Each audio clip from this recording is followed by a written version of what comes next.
It's your boy Daitai bringing you yet another video, and this time around I thought of a fantastic idea where I'm trying to predict the path with the corresponding element that the Trailblazer will get in the future.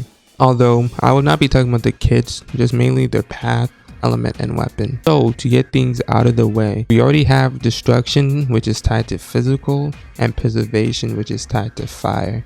So for the remaining paths, that leaves the hunt, erudition, harmony, nihility, and abundance for paths with the following of elements: ice, lightning, wind, quantum, and imaginary. To start things off, I believe our next Trailblaze power will be none other than hunt, and I decided to assign the hunt to the lightning element.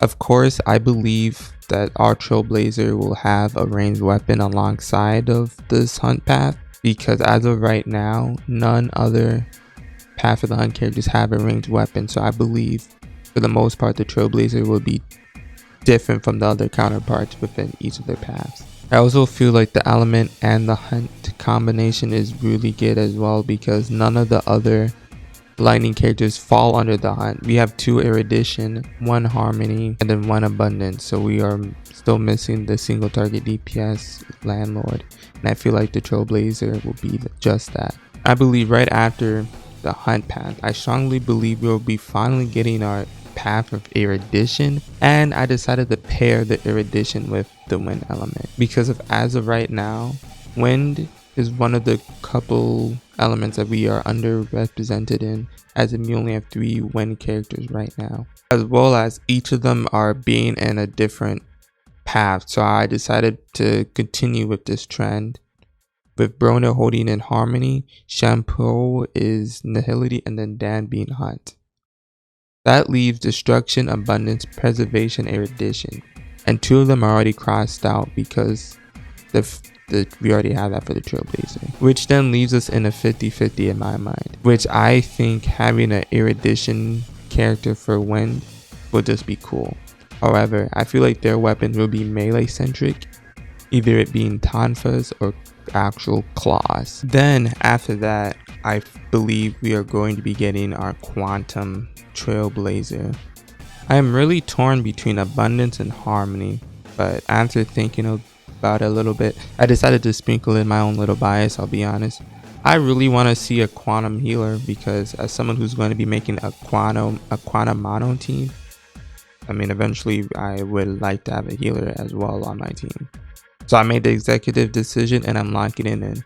Our Trailblazer will become a quantum abundance character, and for weapons, there's only 1 weapon I would want for my healer in any game, and that would be either 1 chakram or dual wield chakrams. And then with that chakram, it has like a little orb in the middle, and it's just quantum energy, and that's how they used to heal. And it's similar to how Amy is from Grand Chase, or just the dancer class in Final Fantasy. So that's what I got my inspiration from.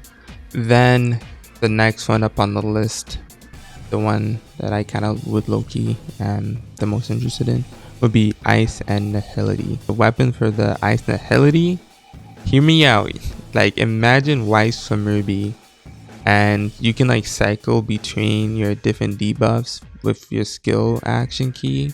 You can have like multiple skills, and then your base attack would like apply your skill. And honestly, I've always liked the rapier style, and I just love Weiss, and she's ice, so that's why I'm down for this. Last but not least, by order of elimination, that means the imaginary path will be tied to the harmony path. But I have a cool weapon idea. Honestly, it doesn't really matter what weapon they use, but as long as that weapon can be used as like a symbol in a battle, so like more like a flag or something you can, use to channel like your inner buffs for your team. I was mostly thinking along the lines of how Brig from Overwatch, how she has her rocket flail, and then mostly for when she uses her ultimate, she brings it up over her head and she gives everyone around her generating armor. I feel like that idea concept with how the weapon is more like a symbol than her actual weapon, I feel like that would be amazing to see in Honkai Star Rail. To recap the order, I think it would be physical destruction, fire, preservation. These are the ones that we already have. And then now for my own little twists, lightning is going to be paired with hunt, wind with erudition, quantum with abundance, ice and nihility, and then imaginary with harmony. Let me know down below in the comment section if you guys believe in what I am preaching, or let me know your guys' own ideas. I'd love to see what you guys hope or want to see in the future. With that being said, it's your boy Daitai signing out. Deuces.